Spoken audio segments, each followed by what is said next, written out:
যুক্তরাষ্ট্রের সাবেক president Jimmy Carter এবং ভারতের সাবেক প্রধানমন্ত্রী মনমোহন সিংয়ের প্রয়াণে ঢাকাস্থ সংশ্লিষ্ট দেশের দূতাবাসে গিয়ে শ্রদ্ধা জানালেন প্রধান উপদেষ্টা ড. মোহাম্মদ ইউনূস। আজ এই তথ্য জানিয়েছে প্রধান উপদেষ্টার প্রেস উইং।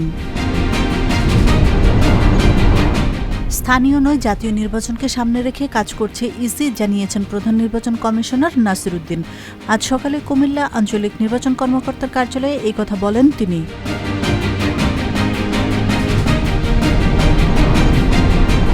আওয়ামী লীগ আমলে যতগুলো হত্যাকাণ্ড হয়েছে তার বিচার বাংলার মানুষ দেখতে চায়, মন্তব্য জামায়াতে ইসলামের আমির ডাক্তার শফিকুর রহমানের।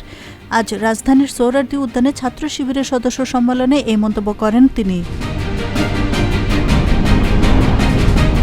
আগামী বছর থেকে রাজধানীর নির্দিষ্ট স্থানে ইংরেজি বর্ষপূর্তি উদযাপনের ব্যবস্থা করা হবে, জানিয়েছেন ডিএমপি কমিশনার শেখ মোহাম্মদ সাজ্জাদ আলী। আজ 31st নাইট ও ইংরেজি বর্ষপূর্তি উপলক্ষে সাংবাদিক সম্মেলনে এই কথা বলেন তিনি।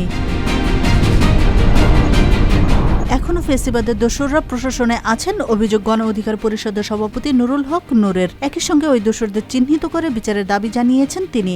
আজ রাজধানীর আল রাজি কমপ্লেক্সে গণ অধিকার পরিষদের কেন্দ্রীয় কার্যালয়ে এই অভিযোগ করেন নূর।